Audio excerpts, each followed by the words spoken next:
आप सबका हृदय से बहुत बहुत आभार व्यक्त करता हूं. வெற்றி பெற்றவர் இரண்டாவது இடத்துல வந்திருக்கிறார். இந்த தேர்தலில் தார்மீக வெற்றி என்பது காங்கிரஸுக்கு தான். தார்மீக தோல்வி யாருக்காவது ஏற்பட்டிருக்குன்னா அது திரு நரேந்திர மோடி அவர்களுக்கு. ஆக நாங்கள் கொண்டாடுவதில் அவருக்கு என்ன வருத்தம் பொறாமை? அவர் கொண்டாடட்டும், யார் வேண்டாங்கிறா? அவர்கள் களை இழந்து பொலிவிழந்து உற்சாகம் இழந்து இருப்பதை நான் பார்க்கிறேன். நாங்கள் கொண்டாடுறோம், அவருக்கு என்ன பொறாமை? திரு மோடி அவர்கள் தான் குஜராத் முதலமைச்சராக 12 ஆண்டுகள் இருந்தபோது, இந்திய பிரதமராக 10 ஆண்டுகள் இருந்தபோது, அவர் ஒரு மனித ஆட்சி, ஒன் பர்சன் கவர்மெண்ட், ஒரு மனித ஆட்சியை நடத்தித்தான் அவருக்கு பழக்கம். இந்த ஒரு மனித ஆட்சி என்பது இப்பொழுது கூட்டணி அரசாக அமைக்க வேண்டிய கட்டாயம் அவருக்கு இருக்கு. அது நிலையான ஆட்சியா இருக்குமா இல்லையா என்பதை அவர் சொல்லலாம், அல்லது காலம் சொல்லும். आज तमिलनाडु में भले हम सीट नहीं जीत पाए, लेकिन जिस तेजी से एनडीए का वोट शेयर बढ़ा है, वो साफ साफ संदेश दे रहा है कल में क्या लिखा हुआ है. பாஜகவோட இணைந்திருந்தால் 30க்கும் மேற்பட்ட இடங்கள்ல வந்து வெற்றி பெற்றிருக்கலாம்னு வேலுமணி சொல்றாரு. பொதுச் செயலாளர் ஒரு கருத்து சொல்றாரு, நீங்க ஒரு கருத்து சொல்றீங்க, முன்னாள் மூத்த அமைச்சர் ஒரு கருத்து சொல்றாரு. இல்லைங்க, இப்போ பேட்டி நான் கூட பார்த்தேன். நான் பொதுவாகவே ஒரு இவங்களோட கூட்டு வச்சா இவங்களை ஜெயிச்சிடலாம், அவங்களோட கூட்டு வச்சா இவங்களை ஜெயிச்சிடலான்றது. What is the stand of our party? மாவட்ட செயலாளர் கூட்டத்திலையும் தலைமை கழக நிர்வாகிகள் கூட்டத்திலையும் ஒன்றா நடந்த கூட்டத்தில் எங்களுடைய கட்சியின் நிலைப்பாடு தெளிவாக சொல்லிட்டோம். இப்போதும் இல்லை, எப்போதும் இல்லை. எப்போதும் இல்லைன்னா 2026 சேர்த்து தான் சொன்னோம். இல்லவே இல்லை. அது வந்து பார்த்தீங்கன்னா இலையும் தண்ணீரை ஒட்டுமா, எங்கேயாவது இலையும் தண்ணீரை ஒட்டுமா? அந்த மாதிரி தான் இனிமே வந்து இலையும் தண்ணீரும் ஒட்டாது. அதே போல சும்மா மார்த்தட்டின்னு இருந்தவங்களுக்கு இன்னைக்கு அகில இந்திய ரீதியில் பிஜேபிக்கு மோடிக்கு கடிவாளம் போட்டாச்சு. இனிமேல் பார்த்தீங்கன்னா அவங்க 2 பேரும் சொல்கிற பாதையில் தான் அவர் போயின்னு இருக்க முடியும். இனிமேல் சோலவாக இருக்க முடியாது. லைம் லைட்டில் இருக்குன்றதுக்காக எதையாவது ஒளரி சொல்லிட்டு இருக்கிற அந்த வேலை எங்களுக்கு கிடையாது. அது அண்ணாமலைக்கு வேணா உண்டு.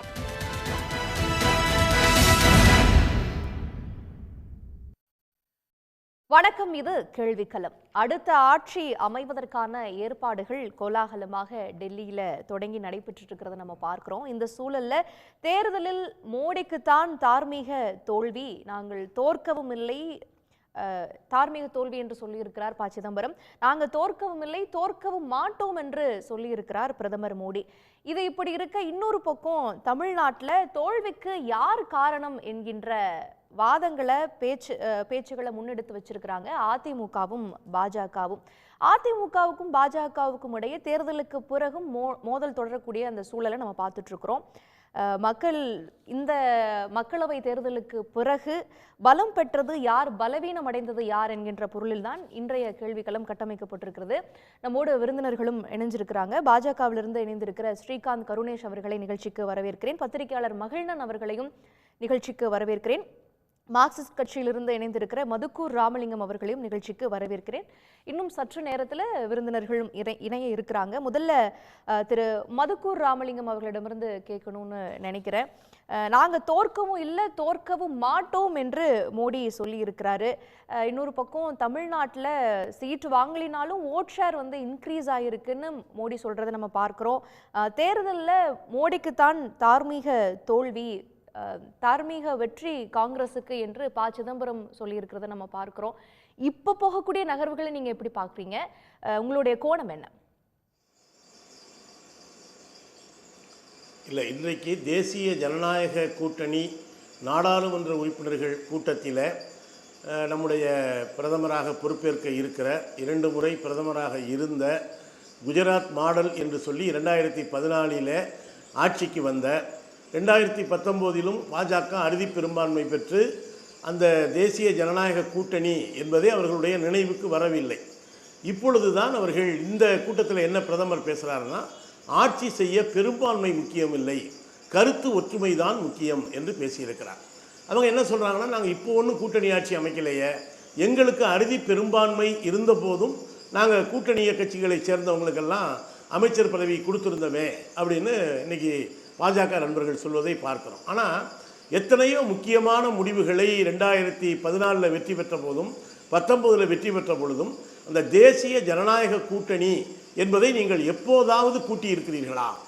அதாவது அது வேளாண் திருத்த சட்டமாக இருக்கட்டும், அல்லது டிமானிட்டைசேஷன் ஆகட்டும், ஜிஎஸ்டி வரியாகட்டும், அல்லது நீங்கள் கொண்டு வந்த குடியுரிமை திருத்த சட்டமாகட்டும், எப்போதாவது நீங்கள் எதிர்க்கட்சிகளுடைய கருத்தை நீங்கள் கேட்க மாட்டீங்க எப்போவுமே. ஆனால் எப்பொழுதாவது உங்கள் கூட்டணி கட்சிகள் என்று நீங்கள் சொல்லிக்கொள்கிற யாரையாவது நீங்கள் ஆலோசித்திருக்கிறீர்களா? இப்போ என்ன பேசுகிறீங்க? நான் கூட்டணி ஆட்சியை திறம்பட நடத்தி செல்வேன், நிதிஷ்குமாரும் சந்திரபாபு நாயுடும் நிர்வாக திறமையினுடைய அடையாளங்கள் என்றெல்லாம் இன்றைக்கு அவர்கள் இருவரையும் புகழ்ந்து நம்முடைய பிரதமர் பேசுகிறார். இதே சந்திரபாபு நாயுடு டெல்லிக்கு பிரதமராக இருந்தவரை சந்தித்து ஆதரவு கொடுக்க வந்தபோது, அதற்காக சந்திக்க வந்த பொழுது எவ்வளவு நேரம் காக்க வைக்கப்பட்டார், எவ்வளவு அவமானப்படுத்தப்பட்டார் என்பதை நாடும் மறக்கவில்லை, சந்திரபாபு நாயுடுவும் மறக்கவில்லை. இதே நிதிஷ்குமார் கூட்டணி அந்த பீகாரில் இருந்த பொழுது எத்தனை முறை பாஜகவும் இணைந்தது, ஐக்கிய ஜனதாதளம் விலகியது என்பதையெல்லாம் நாடு பார்த்து கொண்டிருக்கிறது. இன்னைக்கு என்ன பேசுறீங்க? மோடி கேரண்டின்னு சொன்னீங்க. அந்த ஒற்றை வார்த்தையை தவிர இன்னைக்கு என்டிஏ என்றால் விளக்கம் கொடுக்கிறார். புதிய இந்தியா, நிர்வாக திறன்மிக்க இந்தியா என்றெல்லாம் என்டிஏவுக்கு விளக்கம் கொடுக்கவர் தன்னை மட்டுமே முன்னிறுத்தினார். நான் எந்த அளவுக்கு சொன்னார்னா, நான் கடவுளால் அனுப்பப்பட்டிருக்கிறேன் இந்த இந்தியாவை ஆள்வதற்காக என்று சொன்னார். மோடி கேரண்டி என்று சொன்னார். ஆனால் இன்னைக்கு எல்லாவற்றையும் இழந்துவிட்டு தார்மீக ப. சிதம்பரம் அவர்கள் சொல்லியிருப்பது 100க்கு 100 உண்மை. இந்த தேர்தலிலே தோற்றிருப்பது மோடி, அமித்ஷா வகைராவினுடைய ஆணவம், அகம்பாவம். இப்போ நீங்கள் என்ன காங்கிரஸை பார்த்து என்ன சொல்கிறீங்க? 100 இடம் பிடிக்க முடியலை உங்களால், 99 இடம் பிடிச்சிருக்காங்க, ஒரு இடம் தான் கம்மி. ஆனால் உங்கள் இடம் குறைந்திருக்கு கணிசமாக கடந்த தேர்தலோட.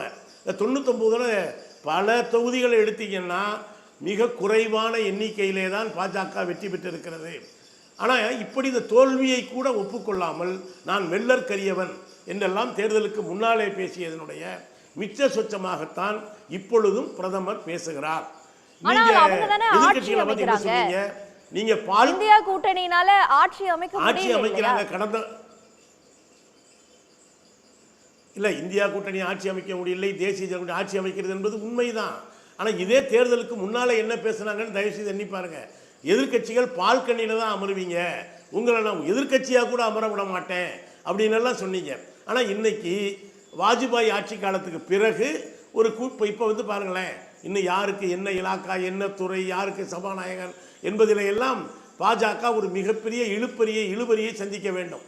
இதே வாஜ்பாய் தலைமையிலே அவர்களுக்கு பெரும்பான்மை இல்லாமல் ஒரு கூட்டணி ஆட்சி தான் அமைத்தது. அப்போ ஜெயலலிதா அம்மா தமிழ்நாட்டிலேருந்து ஆதரித்தாங்க. ஜார்ஜ் பெர்னாண்டஸ் அந்த என்டிஏவினுடைய ஒருங்கிணைப்பாளர், அவர் தமிழ்நாட்டிலே ரூம் போட்டு தங்கியிருந்தார். வாஜ்பாய் சொன்னார் எனக்கு தூக்கமே வரலன்னு. இந்த வசனங்களை எல்லாம் மோடி பேசக்கூடிய காலமாக இது வந்திருக்கிறது. அவருடைய மோடி கேரண்டி என்பதை நாடு நிராகரித்திருக்கிறது. அந்த ஒற்றை மனிதரை முன்னிறுத்திய ஒட்டுமொத்த தேர்தல் களத்தையும் பாஜக வடிவமைக்க முயன்றது.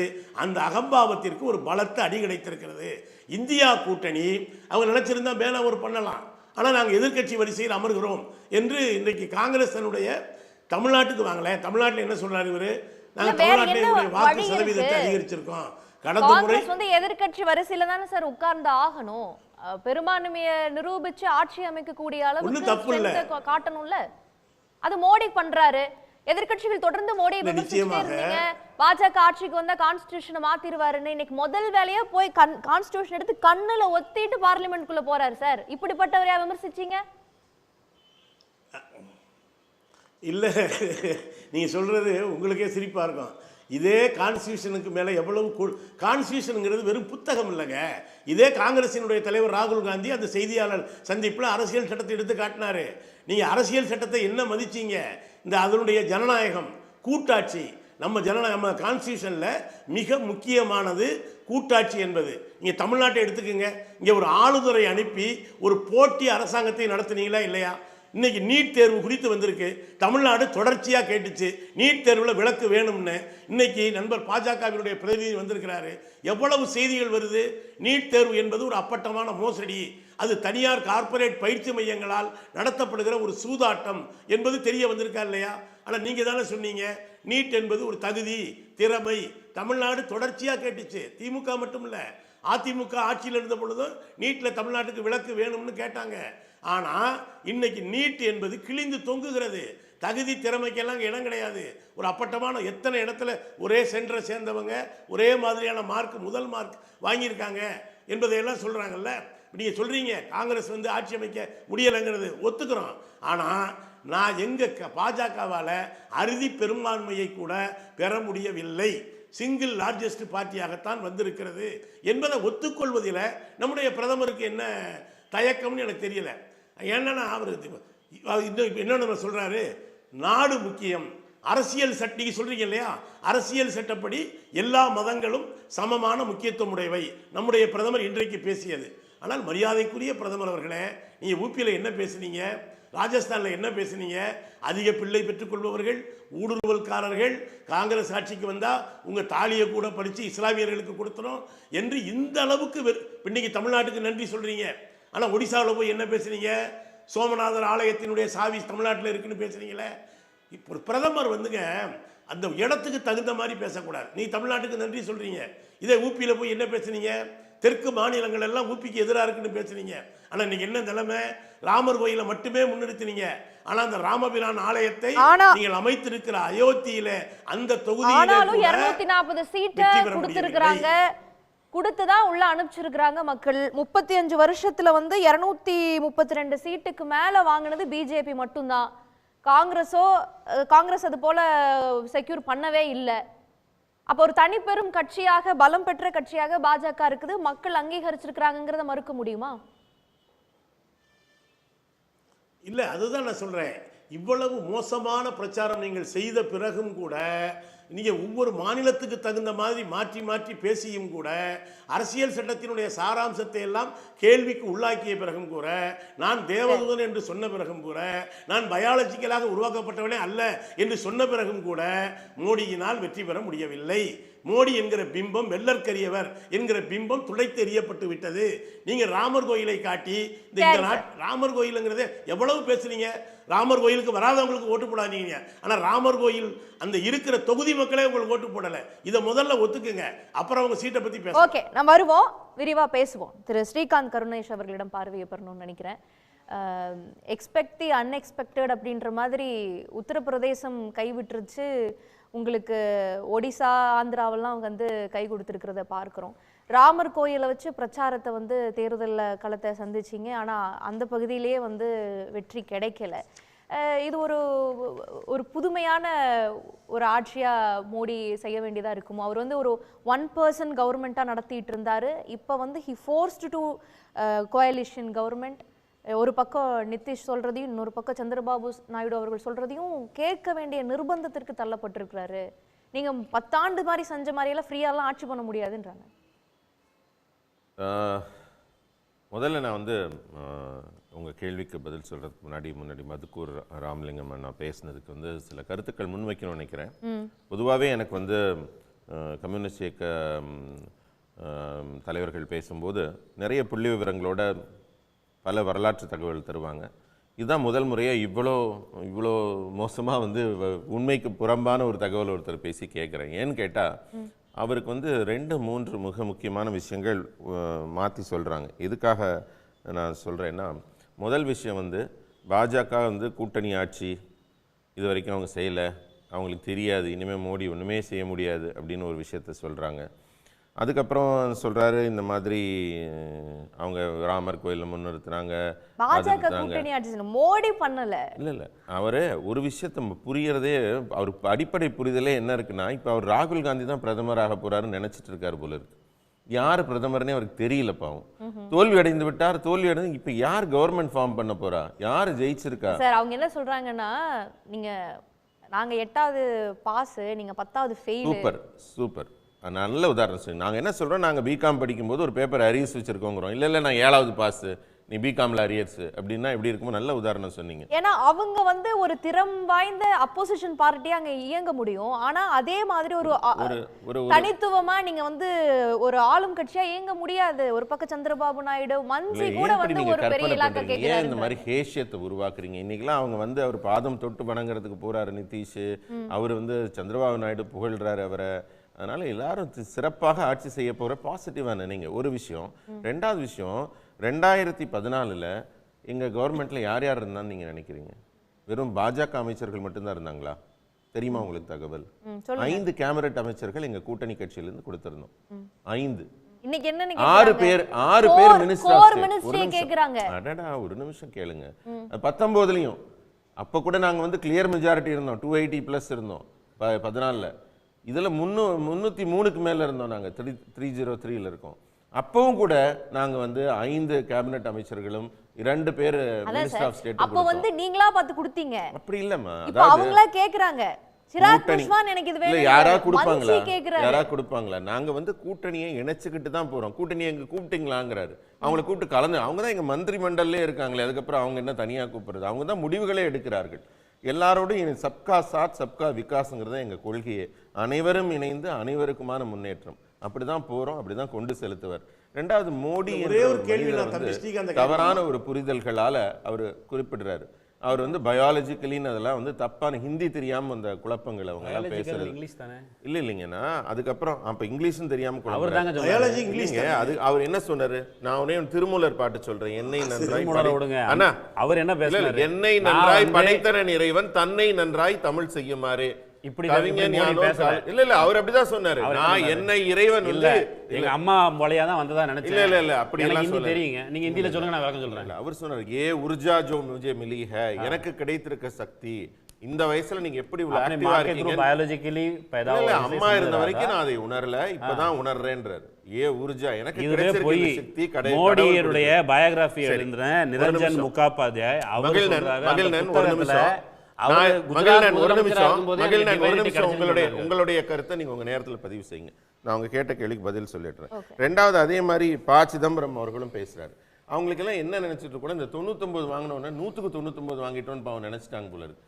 543 தான் நீங்க 534 தான் நீங்க வாங்கியிருக்கீங்க. அது அவங்களுக்கு அந்த புரிதலே இல்லை. வெற்றியை கொண்டாடுகிறார்கள். என்ன வெற்றி? நீங்க 1 லட்சம் ரூபாய் தரேன் வருஷத்துக்கு சொல்லி கூட கொஞ்சம் மகளிரை நீங்க ஏமாற்றி கூட உங்களால வெற்றியை பதிவு செய்ய முடியல. தொடர்ந்து 3வது முறை 250 தாண்ட முடியல சார். ஒரே ஒரு நிமிஷம். அது வந்து எந்த கட்சி சொல்ல 295 அவங்கள தான் சொன்னாங்க வெற்றி பெற போறோம்னு. இதெல்லாம் ஒரு கட்சி. நாங்க இங்க தமிழ்நாட்டில் அதிமுக சொல்லலையா 40 நாங்க ஜெயிக்க போறோம்னு. எந்த கட்சி குறைவாக சொல்லுவாங்க? That's a motivating factor. கேடர்ஸையும் மோட்டிவேட் பண்ணும், பப்ளிக்கையும் இம்ப்ரெஸ் பண்ணும். எல்லாருமே ஒரு ஹையர் செட் டார்கெட் தான் வைப்பாங்க. அப்படித்தான் உழைக்க முடியும். இன்னொரு விஷயம், உலகம் முழுக்க கோவிடுக்கு பிறகு எந்த கட்சியும் எந்த பிரதமரும் எந்த ஆட்சியும் மீண்டும் வரவே இல்லை. நாங்க தான் வந்திருக்கோம், மீண்டும் வந்திருக்கோம். நல்ல கிளியர் மெஜாரிட்டியோட வந்திருக்கோம். எங்க கட்சியில எங்க கூட்டணி தெளிவாக வெற்றி பெற்று இருக்கு. இனிமேல் நீங்க வந்து மோடிகா கேரண்டின்லாம் சொல்லவே முடியாது. ஏன் சொல்ல முடியாது? கேரண்டின் கூட சொல்ல முடியாது. ஒரே ஒரு விஷயம் தெளிவா இருங்க. இப்ப என்னன்னா, முதல்ல மோடி அவர்கள் தனி மெஜாரிட்டியில இருந்த வீச்சை விட 2 மடங்கு கூடுதல் வீச்சோட நாங்க என்னென்னலாம் திட்டம் சொன்னோமோ அதை செய்வார். ஏன் தெரியுமா? இப்பதான் செஞ்சு பார்க்க முடியும். வந்தா வந்துட்டு போகுது. அடுத்த தேர்தல் ஃபேஸ் பண்ணுவாங்க. நாங்க ரெடியா இருப்போம். அதனால ஒரு நிமிஷம், அதுக்காக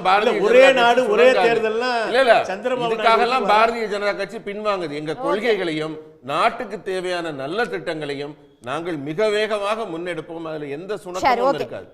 மோடி அவர்கள் எந்த வீச்சில போனாரோ அதே வீச்சில தான் இன்னும் இருப்பார். ஒரே ஒரு கேள்வி மட்டும். சப்கா சாத் ஒரே நாடு ஒரே தேர்தலில் சந்திரபாபு நாயுடு ஒத்துக்குவாரா? ஆனா நீங்க அதை பத்தி கவலைப்படாதீங்க. நீங்க கவலைப்பட வேண்டியது என்ன தெரியுங்களா?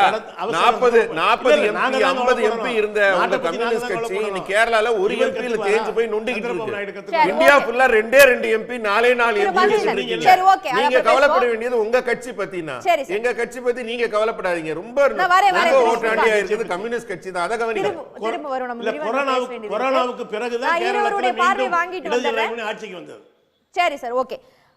மகிழ்நன், இப்போ என்னுடைய வாழ்நாள் முழுவதையும் கொடுத்து இந்திய அரசியலமைப்பை காப்பாற்றுவேன், எல்லா ரிலிஜனுக்குமான ஒரு பொதுவான கட்சியாக பிஜேபி வந்து செயல்படும் என்பது போல இன்னைக்கு பிரதமர் எல்லாம் பேசியிருக்கிறத நம்ம பார்க்கிறோம். இது மனமாற்றமா இல்லை உண்மையாலுமே வந்து அவருடைய பார்வை அப்படித்தான் இருக்குதா?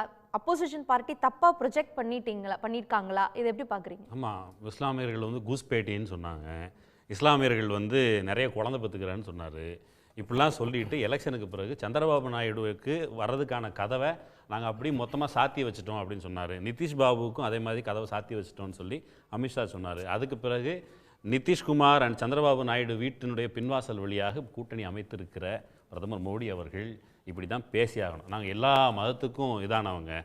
இப்போ சந்திரபாபு நாயுடு பிறகா கூட்டணி வந்துச்சு, பின்வாசல் எப்படி சொல்றீங்க? பின்வாசல் தாங்க எப்படி சந்திரபாபு தேர்தலுக்கு முன்னாடி கூட்டணி எதுக்கு கதவை திறந்தீங்க? சந்திரபாபு நாயுடு கதவை மூடுனீங்க, எதுக்கு திறந்தீங்க? அதெல்லாம் பேசல. எதை வைத்து நீங்க தேர்தலுக்கு முன்னாடி ஓட்டு போடுறதுக்கு முன்னாடியே தானே கூட்டணி வந்துச்சு. தனியா சொல்லுங்க, பேசி முடிச்சுக்கிறேன். இந்த எலெக்ஷன் அடிப்படையில் காங்கிரஸ் முக்த் பாரத் அப்படிலாம் சொன்னார். ஏற்கனவே ஐயா சொன்னார், காங்கிரஸ் முக்த் பாரத்லாம் சொல்லி பால்கனியில் உட்காரப்போன்னு சொன்னார். இது வந்து மெஜாரிட்டி முக்த் பாரத் அப்படிங்கிறத அட்டைன் பண்ணியிருக்குது இந்தியா அலையன்ஸ். அதன் விளைவாக பிஜேபி ஒரு மைனாரிட்டி கவர்மெண்ட் தான் ஃபார்ம் பண்ணியிருக்கு. நீங்கள் அலையன்ஸை கூட சேர்த்துக்கிட்டோம் சொல்லுங்கள், அலையன்ஸை ஃபார்ம் பண்ணிட்டோம் அப்படின்னு சொல்கிறது எல்லாமே இப்போ வந்து அந்த யூனிஃபார்ம் சிவில் கோடோ எதையும் கொண்டு வர முடியாது அப்படின்னு அவர்கள் ஆதரவாளர்களே இப்போ பேச தொடங்கியிருக்கிறாங்க. வேற ஒன்றும் இல்லை, பிஜேபி இந்த எலெக்ஷனை பொறுத்தளவுக்கு தோற்றுருக்குதுன்னு நான் சொல்லலை. ஸ்வராஜாங்கிற ஆர்எஸ்எஸ் ஆதரவு பத்திரிகை அவங்க என்ன சொல்கிறாங்க, வாரணாசியில் மோடி வந்து கடந்த தேர்தலில் எவ்வளோ வாக்கு வித்தியாசத்தில் அந்த ராய்ங்கிறவர் ஜெயிச்சார். இப்போ தோற்று போனதுக்கு காரணம் அங்கே இருக்கிற மூல் காரியகர்த்தா அவன் வந்து டிமாரலைஸ் ஆயிட்டான். இது ஸ்வராஜா பத்திரிகையில் வந்து நீங்க சொல்றதுபடி பார்த்தா இப்ப அந்த இலக்கம் கம்மியாயிக்கிறதுக்கு காரணம் மோடி அந்த கட்டுரையினுடைய கடைசி வரி என்னன்னா, அங்க மோடியை நகர்த்திட்டு வேற ஏதாவது பிஜேபி காரன் நிப்பாட்டினா அந்த வாரணாசி தொகுதியும் புட்டுட்டு போயிருக்கும். முடிச்சுக்கிறேன். வாரணாசி தொகுதியும் புட்டுட்டு போயிருக்கணும் அந்த கட்டுரை எழுதியிருக்கிறாங்க. ஸ்வராஜா எழுதல், நான் எழுதல. அதே போல தன்னுடைய மொத்த தொண்டர்களையே டிமாரலைஸ் பண்ணி வச்சுட்டாங்க. உத்தரப்பிரதேசத்தில் அன்எம்ப்ளாய்மெண்ட் இஷ்யூவாக இருந்த போதும் இதை அவங்க கவனிக்கலை, அதை அட்ரஸ் பண்ணலை, ரொம்ப ஓவர் கான்ஃபிடென்ட்டாக இருந்துட்டாங்க அப்படின்னு சொல்கிறாங்க. ராமர் கோயில் பிரச்சனையில் ராமர் கோயில் கட்டுறேங்கிற பேரில் உத்தரப்பிரதேசத்தில் அந்த குறிப்பிட்ட தொகுதியில் ரோடு போடுறோம், விரிவாக்கம் பண்ணுறோம்னு சொல்லி அந்த சொந்த தொகுதி மக்களை பாடாய்படுத்தின விளைவை அங்கேயும் அனுபவிச்சிருக்கிறாங்க. இன்னொன்று, பிஜேபி வந்து அந்த உத்தரப்பிரதேசத்தில் நிறைய இழந்ததுக்கு காரணம் வெளி கட்சியிலேருந்து உள்ளே கூட்டு வந்து அவங்களுக்கு சீட்டு கொடுத்ததனுடைய விளைவு இவங்க தோற்று போயிருக்கிறாங்க. அவங்கள வந்து 8 பேர் நிப்பாட்டினா 6 பேர் தோற்று போயிட்டாங்க, 2 பேர் தான் ஜெயிச்சிருக்கிறாங்க. இது எல்லாமே பிஜேபியினுடைய ஃபால்ட் லைன், தோற்று போயிருக்கிறான்னு சொல்கிறாங்க. இன்னொன்று, இந்த எலெக்ஷனை பொறுத்தளவுக்கு அவர் என்ன சொன்னார், இவர் வந்து இது ஒத்துக்க மாட்டேன், அது வந்து வேறு ஏதோ இந்தியில் சொன்னார்னு சொல்லார். இந்தியில் சொல்லுங்க, நான் விளக்கம் கொடுக்குறேன். அவர் வந்து நான் கடவுளின் பிள்ளைன்னு தான் சொன்னார். கிட்டத்தட்ட கடவுளின் பிள்ளைக்கும் அவங்கவுங்க அம்மா பிள்ளைகளுக்குமான சண்டை தான் இந்த எலெக்ஷன். இந்த மக்கள் நாங்கள் அம்மா பிள்ளைகள் நாங்கள் சொல்கிறோம், நீங்கள் மெஜாரிட்டி இந்த பழைய தோரணையில் நீங்கள் இந்த நாட்டை ஆள முடியாது என்பதை தெரிவித்திருக்கிறார்கள். ஆர்எஸ்எஸ் மோகன் பகவத்தினுடைய பேஜ் அறிக்கை எல்லாம் போய் பார்த்தேன். அவர் கடந்த மார்ச் 29 பாம்பேயில் இயங்குகிற லோக்மானிய சேவா சங்கத்தில் பேசுகிறார். அதில் ஒரு பெண் தலைவர், பெண் ராணியை பற்றி சொல்லும்போது என்ன சொல்கிறாரு, ஒரு அரசன், ஒரு ஆட்சியாளர் என்பது எப்படி இருக்கணும்னா டேக்ஸை குறைக்கணும், எல்லாருக்கும் வேலை வாய்ப்பு கொடுக்கணும். அந்த அம்மா அப்போவே வந்து ஃபேக்ட்ரிலாம் கட்டியிருக்கு, வேலை வாய்ப்பெல்லாம் கொடுத்துருக்குது. யாரை சொல்கிறாரு? மோடி தான் சொல்கிறாரு. மோடி ஆட்சிக்கு வந்ததுக்கு பிறகு சங் பரிவார் அமைப்பிலிருந்து நேரடியாக, குறிப்பாக ஆர்எஸ்எஸ்லேருந்து எந்த வரவேற்று அறிக்கை அது எதுவும் வரல. ராஜஸ்தான்லேயும் உத்தரப்பிரதேசத்திலையும் அங்கிருந்த பிஜேபி தலைவர்களே மோடிக்கு எதிராக வேலை செஞ்சாங்க. ஒரு தகவல் இருக்கு, அவர் மறுப்பாரு. சங்க ஆர்எஸ்எஸ் எங்களுக்கு தேவையில்லைன்னு சொன்னாங்க, ஆர்எஸ்எஸ்ஸையும் சேர்த்து. இப்போ வந்து ஒன்றும் இல்லை, அந்த வெற்றி விழான்னு சொல்லிட்டு அன்னைக்கு அந்த தேர்தல் ரிசல்ட் வந்த அன்னைக்கு ஜெய் ஜெகநாத்னு சொல்ல, ஜெய் ஸ்ரீராம் எங்கே போச்சுன்னு சொல்கிற, ராமர் கை கொடுக்கலன்னா ராமரையும் சேர்த்தே கைவிடுகிற இவர்கள், ஆர்எஸ்எஸ் கை கொடுக்கலன்னா ஆர்எஸ்எஸ் சேர்த்தே கைவிடுவாங்க.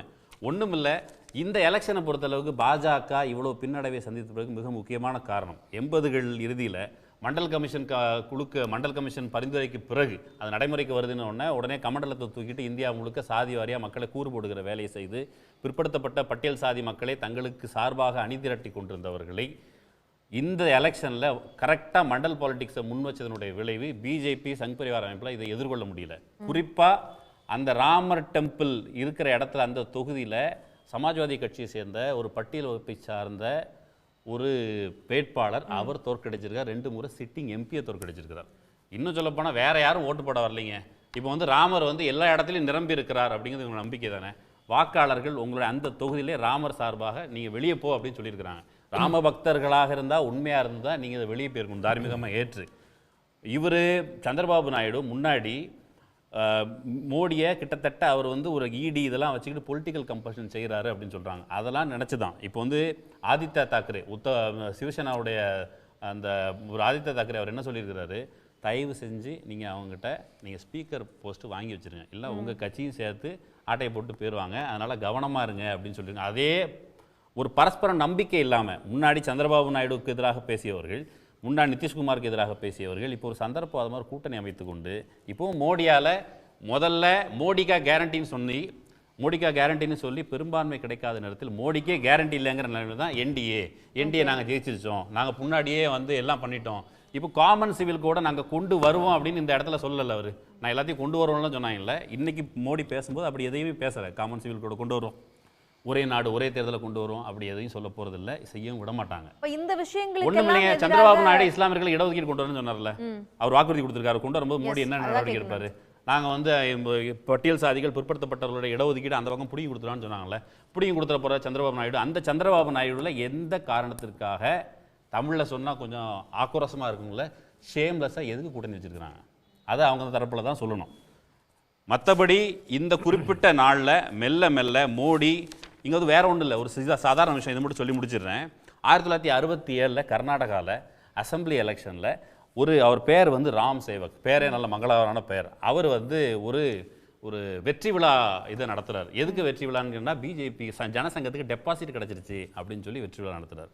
மோடியினுடைய இன்றைய உரை கிட்டத்தட்ட அப்படியே தான். ஒன்றும் இல்லை, தமிழ்நாட்டில் வாக்கு சதவீதம் அதிகரித்திருக்குது, நாம் வளர்ந்து வருகிறோம் அப்படின்னு சொன்னாங்க. இந்த எலெக்ஷனில் பிஜேபி 11 இடத்துல டெபாசிட் போயிருக்குது. அதையுமே அவர் பாராட்டி கொண்டாடுகிற நிலைமையில் மோடி பலவீனமாக இருக்கிறார். தவறான தகவல் அளிச்சிட்டாங்கன்னு தமிழ்நாட்டில இருந்து அவங்க கட்சியில இருந்தே எதிர்ப்பு குரல் வந்திருக்குது.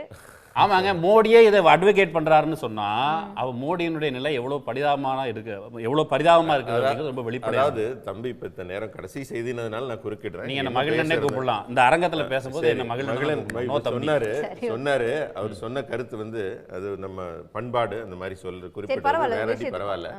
அதனால அவர் சொன்னதுல வந்து உண்மைக்கு புறம்பான செய்திகளை நல்ல அழகா ஒரு சீரா கட்டமைக்கிறாரு. வளமான தமிழை நான் வந்து வரவேற்கிறேன். மொத்தத்தில் அவர் பேசுனது எல்லாமே அவர் சொன்னார் இல்லையா, தமிழ்ல சொன்னா இதா இருக்கும், ஆங்கிலத்தில் சொன்னா பண்டில் விட்டுருக்காருன்னு தான் சொல்லணும். அதனால எதுக்காக நான் இதை சொல்றேன்னா, நிதிஷ்குமார் உள்ள இருக்காருல்ல, முஸ்லீம் இடஒதுக்கீட்டை கொண்டுட்டு வருவாங்கன்னு சொன்ன சந்திரபாபு நாயுடு உள்ளதான். நான் என்ன சொல்றேன், நமக்கு ஹேஷியமா பேசணும், இதெல்லாம் செய்ய முடியாது, இதெல்லாம் வராது, பேசணும், நாங்க செய்து காட்டுகிறோமே, நீங்க வெயிட் பண்ணுங்க. சந்திரபாபு நாயுடு இடஒதுக்கீடு கவர்மெண்டே ஃபார்ம் ஆகல, அமைச்சரவை அமைக்கல, பதவியே ஏற்கல, அதுங்களாட்டி இவங்க செய்ய மாட்டாங்க, செய்ய விட மாட்டாங்க. நீயே கற்பனை பண்றீங்க. You are not the decision maker. நீங்க ஆட்சியிலும் இல்ல, அதிகாரத்திலும் இல்ல, நீங்க ஆலோசனை சொல்லக்கூடிய தான் முடிவு வந்திருக்கு. நீங்க அது எப்படி இவங்களால சொல்ல முடியும்? நாங்க எப்படி ஆட்சி நடத்த போறோம்ங்கறத பதில் சொல்லுங்க. எதுக்குமே கற்பனை பண்ண முடியும்? இஸ்லாமியர்கள் இடஒதுக்கீடு சந்திரபாபு நாயுடு எங்களுடைய செயல்பாடு எப்படி நடக்க போகிறது என்பதை மகிழன் எப்படி யோசிக்க முடியும்? யோசிக்கவே முடியாது. ஆனா நீங்க வந்து பிரச்சாரத்துல என்ன சொன்னீங்க, முன்வைக்கப்பட்டது என்ன, சாதிவாரி கணக்கெடுப்பை எடுக்கணும்னு இந்தியா கூட்டணி முதல்ல கட்டமைச்ச நிதிஷ்குமார் அவர்களும் சொன்ன பொழுது ஜாதி மக்களை பிளவுபடுத்த பாக்குறாங்க, பிளவு அரசியல கொண்டுட்டு வராங்கன்னு சொன்னது இதே மோடி அவர்கள் தான், இதே பிஜேபி தான். இன்னைக்கு ஓரளவு காங்கிரஸ் வந்து சொல்லிக்கிற மாதிரி 99 வாங்கி இருக்கிறாங்கன்னா அது காரணம் அவங்க பிளவுபடுத்தின அரசியல், அவங்க பண்ண மைனாரிட்டி இம்பீச்மென்ட், இதனால தான் அவங்க வாங்கியிருக்காங்க.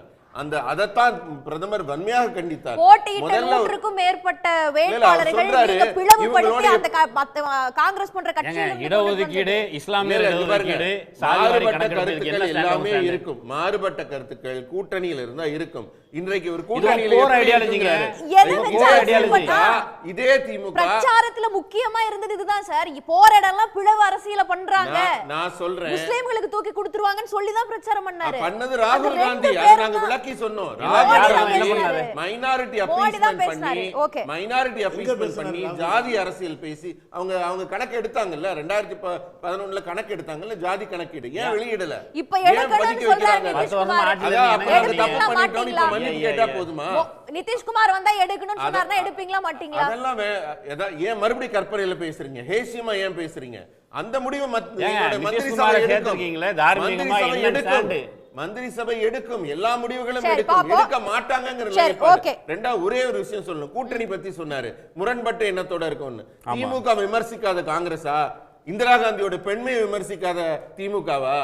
அதே மாதிரி என்னென்னலாம் சொன்னாங்க, ராகுல் காந்தியை கொலை பண்ணவன கட்டி பிடிச்சிட்டு இந்த முரண்பட்ட கூட்டணி ஜெயிக்கும் போது அதாவது எல்லா செய்தியும் சொல்லணும்.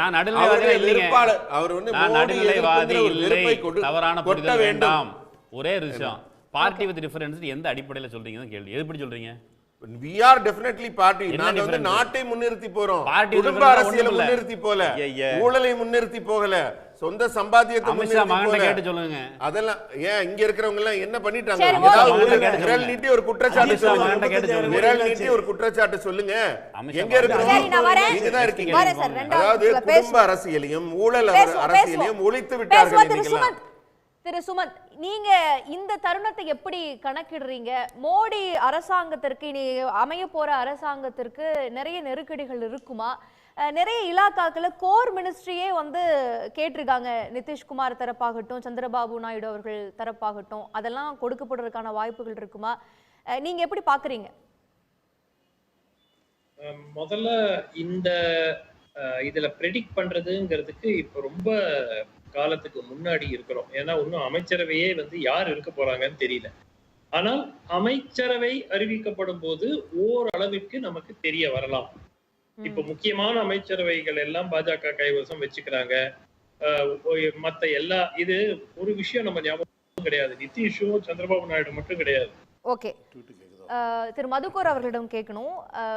நீங்க தேவையில்லாம முன்கூட்டியே வந்து ஒரு முடிவுக்கு போறீங்க, இன்னும் அரசே வந்து அமைக்கப்படல, அது எப்படி முடியாதுன்னு சொல்ல முடியும் அப்படின்றாங்க.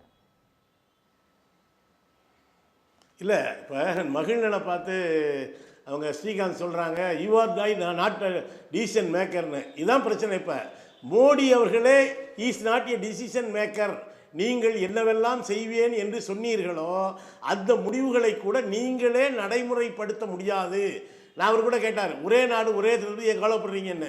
நீங்கள் ஒருவேளை அவசரமாக ஒரு நியதிகளுக்கு மாறாக ஒரு முன்னாள் குடியரசுத் தலைவர் அவர்களை அந்த ஆணையத்தினுடைய தலைவராக அமைத்து ஒரே நாடு ஒரே தேர்தல் என்று ஒரு அறிக்கையை பெற்று வைத்திருக்கிறீர்கள். இப்போ சொல்லுங்களேன், நாங்கள் எல்லா ஆந்திரா சட்டசபையை கலைச்சிட்டு ஒரே நாடு ஒரே தேர்தல், மக்களவைக்கு சட்டமன்றத்துக்கும் ஒரே தேர்தல் கொண்டு வர முடியும் அப்படின்னு சொல்ல முடியுமா? பொது சிவில் சட்டம் கொண்டு வர முடியும் என்று சொல்ல முடியுமா? அது ரெண்டாவது பிரச்சனை என்ன அப்படின்னா, இந்த வெறுப்பு அரசியலை, அதாவது காங்கிரஸ் வந்து மைனாரிட்டியை வந்து தாஜா பண்ணி இந்த 99 இடம் ஒன்றும் ஜெயிக்கவே இல்லைங்கிறாரு.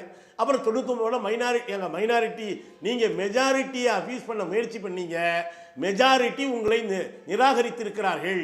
மக்களிடம் இயல்பாக இருக்கிற சில இறை உணர்வை, பக்தியை நீங்கள் உங்களுடைய அரசியலுக்கு, அதனால தான் திடீர்னு பார்த்தீங்கன்னா தேர்தல் விதிமுறைகளுக்கு மாறாக தியானம் எப்போ வேணாலும் பண்ணலாம்லங்க. அது என்னங்க, ஊப்பிலையும் மேற்குவங்கத்திலையும் தேர்தல் நடக்கிறப்ப தான் இதில் நம்ம விவேகானந்தர் பாறையில் உட்காந்து தியானம் பண்ணணுமா? அதே போல் இந்த ராமர் கோயிலில் வந்து சங்கராச்சாரியர்களே ஏற்றுக்கலையே நீங்கள் பண்ண அந்த பூஜை புனஸ்காரம் மேற்கு வங்கத்தில் போய் தான் தியானம் பண்ணாரு, தமிழ்நாட்டில் தான் பண்ணாரு. தேர்தல் முதல் கட்டம் முடிஞ்சு எவ்வளவு நாள் ஆச்சு? அதுல என்ன பிரச்சனை உங்களுக்கு? மோடியின் மௌனத்தை பார்த்து ஏன் பயப்படுறீங்க? கம்யூனிஸ்ட் கட்சி வீக்கா இருக்குன்னு தெரியும். கம்யூனிஸ்ட் கட்சி தன் சொந்த பலத்தை இழந்து ஒவ்வொரு மாநிலத்திலும் ஒற்றுமையாகவும் சாருண்மையாகவும் வாழ்ந்து கொண்டிருக்கிறது. இந்த நிலைமையில நீங்க வந்து மோடியோட மௌனத்தையும் தியானத்தையும் பார்த்து ஏன் இப்படி பயப்படுறீங்க? நீங்க பேசாம இருங்க. இல்ல, அது அந்த நேர்மையான தியானமாக, நேர்மையானதாக விவேகானந்தருடைய அபிலாஷைகள் என்ன என்பதுதான் எங்களுக்கு தெரியும். இல்ல, இவர் வந்து எவ்வளவு கடந்த காலங்களில் எவ்வளவு ஆடம்பரமான உடை அணிந்தார். விவேகானந்தர் ஒரு எளிமையான துறவி. இதே தமிழ்நாடு அனுப்பி தான் நியூயார்க் மாநாட்டுக்கெல்லாம் போனாரு. ஆனால் நம்முடைய பிரதமர் எவ்வளவு எளிமையானவர் இப்படிலாம் நமக்கு தெரியும். எங்க மௌனத்தை பார்த்து நாங்கள் பயப்படலைங்க. நீங்க அந்த மௌனம் உங்களை, அது பக்கத்தில் இருந்த திருவள்ளுவர் சொல்லுவார்ல, மக்களே போல்வர் கயவர் என்கிற திருவள்ளுவருடைய குரல் கேட்டிருக்கும்ல, அதே கன்னியாகுமரியில தானே காந்தியுடைய அஸ்தி வைக்கப்பட்டிருக்கு. இதை விட பிரதமர் நான் என்ன கேட்கிறேன்,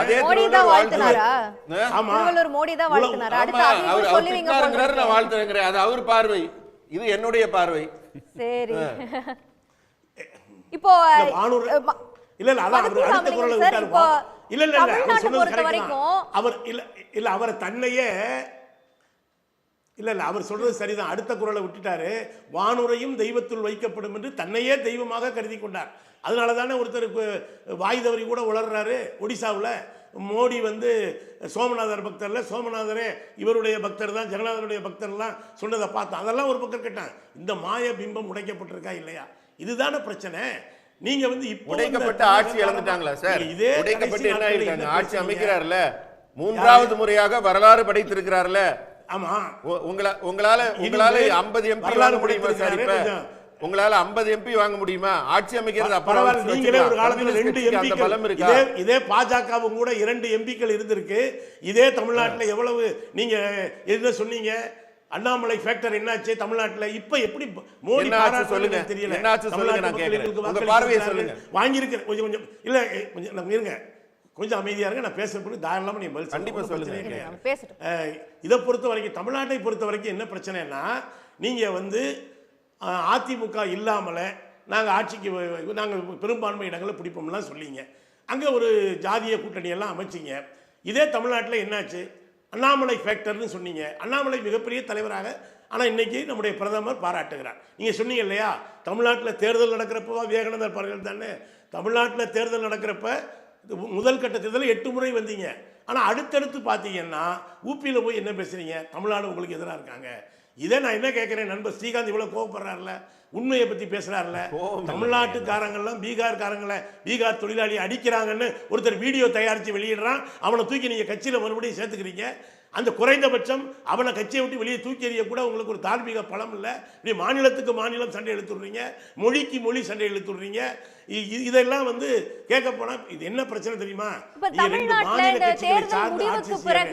கடந்த 5 ஆண்டு பாஜக இடையே மறுபடியும் ஒரு மோதல் வெடிச்சிருக்கிறத பார்க்கிறோம். அண்ணாமலை சொல்றாரு, நீங்க தனியா நின்று ஒரு சீட்டு ஜெயிக்க முடியல, ஒன்னா கூட்டணியா நின்று நீங்க எப்படி 35 சீட் ஜெயிக்க முடியும்னு. தமிழிசை சவுந்தரராஜன் சொல்றாங்க, அதிமுகவும் பாஜகவும் ஒன்னா இருந்திருந்தா மேபி நிறைய சீட் ஜெயிக்கிறதுக்கு வாய்ப்பு இருக்கு அப்படின்றாங்க. இப்ப இது எந்த நகர்வை நோக்கி போகுது? மறுபடியும் வந்து அதிமுக பாஜக இடையான கூட்டணிக்கும் சட்டமன்ற தேர்தல்ல கூட்டணி அமைக்கலாம் அப்படின்ற ஒரு இதுக்கும் நகருது அப்படின்னு புரிஞ்சுக்கலாமா? இது எப்படி இதை கருதலாம்? இல்லை, மரியாதைக்குரிய சகோதரி தமிழிசை அவர்கள் கொஞ்சம் யதார்த்தத்தை புரிஞ்சவங்க. ஆனால் இன்னும் அவர் அண்ணாமலைக்கு அதுலேருந்து இன்னும் புரியலை. பிரச்சனை என்ன அப்படின்னா, அதிமுக இந்த தேர்தலில் ஒரு பாஜகவை எதிர்த்து போட்டியிட்டது என்பது உண்மைதான். ஆனால் உண்மையிலேயே போட்டியிட்டாங்களா என்பது ஒரு கேள்விக்குறி தான். ஏன்னா 10 ஆண்டு காலம் நீங்கள் குடியுரிமை திருத்த சட்டத்தை அதிமுகவும் பாமகவும் ஆதரிக்கவில்லை என்று சொன்னால் நிச்சயமாக அந்த சட்டம் மாநிலங்களவையில் தோற்கடிக்கப்பட்டிருக்கும். அதே போல் நீட் தேர்வாகட்டும், தமிழ்நாட்டுக்கு பாஜக வஞ்சகம் செய்த போதெல்லாம், ஓரவஞ்சனையாக நடந்து கொண்ட பொழுதெல்லாம் அதிமுக அதை கண்டிக்கவில்லை. திடீர்னு நீங்கள் இந்த தேர்தலில் களத்தில் அதிமுக எங்கேயாவது மோடி அவர்களுடைய திரு எடப்பாடி பழனிசாமி பேசினாரா? மற்ற அதிமுக தலைவர்கள் பேசினாங்களா? ஏதோ அண்ணாமலையே அகில இந்திய தலைவர் போல இவர்கள் அவங்களை அட்டாக் பண்ணாங்க. ரொம்ப குறைவாக தான் பேசினாங்க. அதனுடைய விலையைத்தான் இன்றைக்கு அதிமுக கொடுத்திருக்கிறது. இந்த தேர்தல் களத்தில் பாஜகவினுடைய கொள்கைகளை 10 ஆண்டு காலத்தில் கடைசியாக இதுக்கு மட்டும் சொன்னாங்க, நாங்கள் தப்பு பண்ணிட்டோம், குடியுரிமை திருத்த சட்டத்துக்கு மட்டும். மற்றவர்கள் ஆதரித்த வேளாண் திருத்த சட்டம், இதை எடப்பாடி பழனிசாமி என்ன சொன்னார்? நானே ஆதரித்து பிரச்சாரம் பண்ணுவேன்னார். அண்ணாமலை ஒரு வார்த்தையை கூட மாற்ற மாட்டோம்னார். இன்னைக்கு பார்த்தீங்கன்னா அதனுடைய விலையை அதிமுக கொடுத்துருக்கு. சிலர் முயற்சிக்கலாம், அதாவது அதிமுகவும் பாஜகவும் திரும்ப சேருமா, சேர்க்கலாம் அப்படின்னு நினைக்கலாம். ஏன்னா இன்னமும் கூட அதற்கான வாய்ப்பு இருக்கான்னு சில பேர் பார்க்கலாம். ஆனால் இங்கே வந்து அடிப்படையிலேயே பாஜகவோடு யார் சேர்ந்தாலும், மகாராஷ்டிரா திடீர்னு நண்பர் சொன்னார் ஊழலுக்கு எதிராக, ஏங்க இதே அஜித் பவார் 80,000 கோடி ஈடி நீங்க அவர் வேலை திடீர்னு 10 சேர்த்துக்கிட்டீங்க. நீங்க வந்து இதே அயோத்தி கோயில் நிலம் வாங்குறதுலயே ஊழல்னு உங்க நீங்க போட்ட சிஏஜி. திரு சுமந்த், மறுபடியும் வந்து ஒரு கோயலிஷன் கவர்மெண்ட் எராவுக்குள்ள பிஜேபி தள்ளப்பட்டிருக்குதா? இதுல எழக்கூடிய பார்வை எப்படி இருக்கு? இல்ல, நிச்சயமா கோலிஷன்ஸ் அரசாங்கத்துக்குள்ள தள்ளப்பட்டிருக்குங்கிறதுல எந்த விதமான ஒரு மாற்று கருத்து இருக்க முடியாது. ஆனால் இதுல முக்கியமா நம்ம பார்க்க வேண்டிய விஷயம் என்ன அப்படின்னாக்க, எந்த அளவுக்கு அவர்களால் தங்களுடைய சித்தாந்த ரீதியான விஷயங்களை சாதிக்க முடியும் அப்படின்னு. மற்ற விஷயங்கள் வந்து அது வேற, அது காமன் டெவலப்மெண்ட், இது பெரிய வித்தியாசம், கருத்து வேறுபாடெல்லாம் இருக்காது. இப்போ ஒரு நாடு ஒரு தேர்தல், அது வந்து கான்ஸ்டிடியூஷன் அமெண்ட்மெண்ட் இருந்தாதான் பண்ண முடியும். ஸோ அது வந்து உங்களால பண்ண முடியாது. ஏன்னா எதிர்க்கட்சிகளே உங்களுக்கு கணிசமான அளவில் இருக்காங்க. இந்த constitution cannot be amended without the opposition support. ஏன்னா உங்களுக்கு 2/3 மெஜாரிட்டி உங்களுக்கு கிடையாது. ஸோ அதுவே வந்து ஒரு மிகப்பெரிய ஒரு பிளஸ் பாயிண்ட் இந்த தேர்தல் முடிவுகள்ல. ஸோ அது என்னவாக இருந்தாலும் அரசியல் சாசன சட்டத்தை திருத்துற முயற்சியாக இருந்தால் தன்னிச்சையாக பாஜகவுக்கு மட்டுமல்ல தேசிய ஜனநாயக கூட்டணியாலையும் செய்ய முடியாது. அதுதான் இந்த தேர்தலினுடைய மிகப்பெரிய ஒரு பிளஸ் பாயிண்ட். அடுத்தது கேபினெட் போஸ்ட் வந்த பிறகு நமக்கு ஒரு ஐடியா கிடைக்கும், இது எப்படி போக போகுது அப்படிங்கிறதுக்கு ஒரு ஐடியா நமக்கு கிடைக்கும்.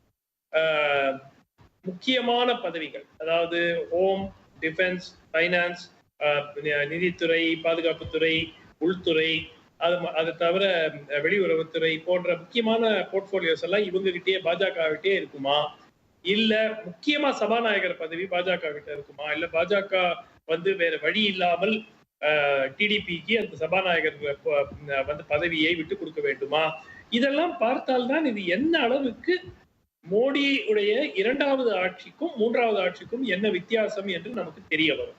நீங்க எப்படி அனுமானிக்கிறீங்க, யூகிக்கிறீங்க? அவங்க வைக்கிற டிமாண்டுக்கு பிஜேபி பணியும் நினைக்கிறீங்களா? கோர் டிபார்ட்மெண்ட்ஸ் கேக்குறாங்க. இல்ல, இதுல என்ன சிக்கல் என்றால், நான் உடனடியாக ஒரு பிரச்சனை வரும் என்று நான் எதிர்பார்க்கவில்லை. பட் பாஜக பர்டிகுலரா திரு மோடி அவர்களும் திரு அமித்ஷா அவர்களுக்கும் ஒரு டெண்டன்சி இருக்கு. யார் ஆதரவு தெரிவிக்கிறார்களோ அந்த கட்சிகளை உடைச்சிடுவாங்க, அந்த கட்சியை வந்து சின்ன பின்னமாக்கி விடுவார்கள். ஒரு 2 வருஷம் 3 வருஷம் 4 வருஷம் எப்போ வாய்ப்பு கிடைக்கிறதோ. சோ இதுதான் சந்திரபாபு நாயுடுக்கும் நிதிஷ்குமாருக்கும் நடக்கும். அது வந்து 1 வருஷத்துல நடக்குமா 2 வருஷத்துல நடக்குமான்னு நம்ம விவாதிக்கலாம். இப்ப அதுக்கு செக் வைக்கிறதுக்கு தானே ஸ்பீக்கர் பதவி கேக்குறாங்க. அதுக்குத்தான் அவர்கள் இந்த பதவிகளை சபாநாயகர் பதவி பர்டிகுலரா அவங்க பிடிச்சு வைக்கணும்னு பாக்குறாங்க. அது ஒரு செக்.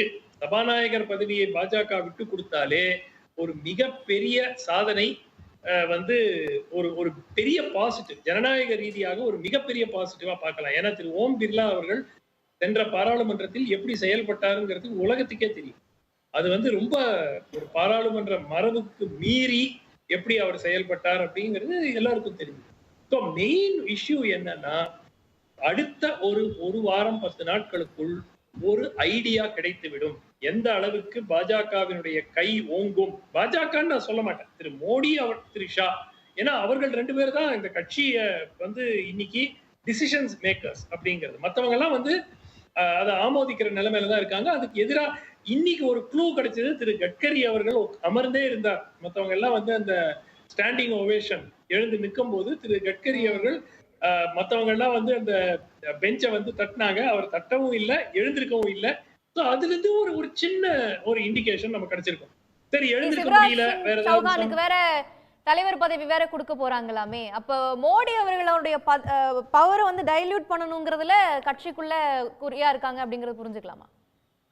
திரு நட்டா அவர்கள் ஒரு பவர்ஃபுல் கட்சி தலைவராகவே செயல்படல. கிட்டத்தட்ட ஒரு ஷேடோ, இவர்களுக்கு ஒரு நபர் அங்கு தேவைப்பட்டது, அந்த நபர் மாதிரி அவர் செயல்பட்டார். ஏன்னா கட்சி மீட்டிங்ஸுக்கு கூட அவர் வந்து பிரதமருக்கும் திரு அமித்ஷா அவர்களுக்கும் பின்னாடிதான் நடந்து போவார். கட்சி மீட்டிங்ஸுக்கே, நான் இதுக்கு சொல்லல. அது மாதிரி இப்ப திரு சிவராஜ் சிங் சௌஹான் வந்து கிட்டத்தட்ட 16 ஆண்டு காலம் முதலமைச்சராக இருந்திருக்கிறவர். ஸோ அவரை வந்து அவ்வளவு சுலபமாக இவர்கள் ஒரு காலகட்டத்துல சிவராஜ் சிங் சௌஹான எப்படியாவது மட்டம் தட்டணும் என்று முயற்சித்த காலமும் உண்டு. அதனாலதான் அதை வச்சு இந்த தேர்தல் யோசிச்சு பாருங்க. ஒரு தேர்தல்ல ஒரு மாநிலத்துல எல்லா எதிர்பார்ப்புக்கும் எதிராக இத்தனை ஆண்டு காலம் ஆட்சியில் இருந்த பிறகு மீண்டும் அந்த கட்சியை ஆட்சிக்கு கொண்டு வராரு. அவருக்கு முதலமைச்சர் பதவி கொடுக்கல. அதுக்கப்புறம் பாராளுமன்ற தேர்தல்ல 29க்கு 29 அடிக்கிறார்.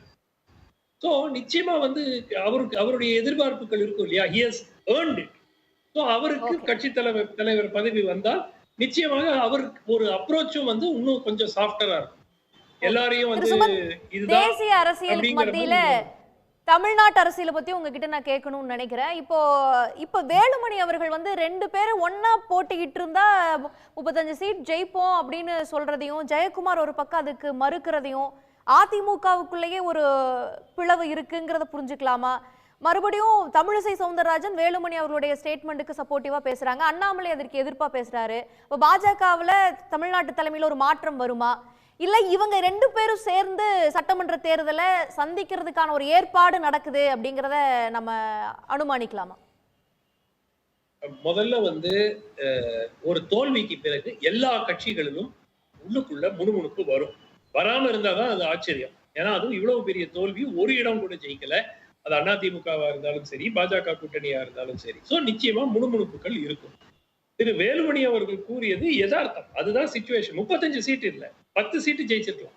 அது உறுதி. இந்த தேர்தலையே கொங்கு மண்டலத்துல நிச்சயமாக கிட்டத்தட்ட 7-8 சீட்டு, மற்ற இடங்கள்ல பாட்டாளி மக்கள் கட்சி உதவியுடன் ஒரு 2-3 இடங்கள் ஜெயிச்சிருக்கலாம். மொத்தமா 10 இடங்கள் உறுதியாக ஜெயிச்சிருக்கலாம். சோ அந்த வாய்ப்பை நழுவ விட்டது பாஜக. அதற்கு காரணம் திரு அண்ணாமலை என்பதில் யாருக்கும் டாக்டர் தமிழிசை தானே சொல்றாங்க. கூட்டணி வச்சிருந்தா நல்லா இருந்திருக்கும், ஆனா அவருக்கு விருப்பம் இல்லைன்னா என்ன அர்த்தம்? சோ நிச்சயமா வெளிப்படையாக ஒரு கருத்து வேறுபாடு பாஜகவில் இருக்கிறது மாநிலத்துல. அதே மாதிரி அதிமுகவிலையும் திரு ஜெயக்குமாருடைய ஸ்டேட்மெண்ட் வினோதமாக இருக்கிறது. ஏன்னா திரு வேலுமணி அவர்கள் கூறியது actual position on the ground. ஒரு வேளை கூட்டணி வச்சிருந்தா நீங்க டோட்டலா கூட்டினாலே உங்களுக்கு 13 சீட்டு வருது. சோ அவர் மிகைப்படுத்தி சொன்னார் 30 சீட் வந்திருக்கும், 35 சீட், அதெல்லாம் வந்தே இருக்காது.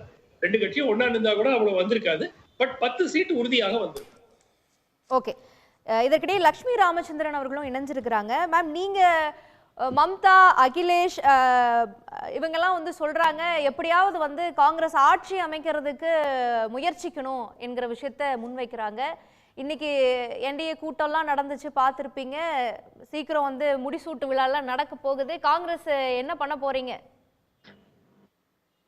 வணக்கம். பிரைம் மினிஸ்டரை பொறுத்த வரைக்கும் அவர் மக்களோட நம்பிக்கை இழந்துட்டார். he has lost the mandate of the people. அவங்க இந்த அரித்மெட்டிக் வச்சு எப்படியாவது 272 கொண்டு அவங்க இந்த கவர்மெண்ட்டை நடத்தணும்னு பார்க்கலாம். ஐ மீன் பண்ணணும், கவர்மெண்ட்டை நடத்த பார்ப்பாங்க. அது எத்தனை நாள் நடக்கும்னு உறுதியா நம்ம சொல்ல முடியாது. அவங்க என்ன சொல்லிட்டு இருந்தாங்க, அப்கி பார் 400 பார், அதாவது 400 தாண்டிடுவாங்க அப்படிங்கிறத முதல் கட்டத்துல பேசினாங்க. அதுக்கப்புறம் நடுவுல கொஞ்சம் அதை சொல்லாத இருந்தாங்க, திருப்பியும் அதை சொல்ல ஆரம்பிச்சாங்க. அந்த எக்ஸிட்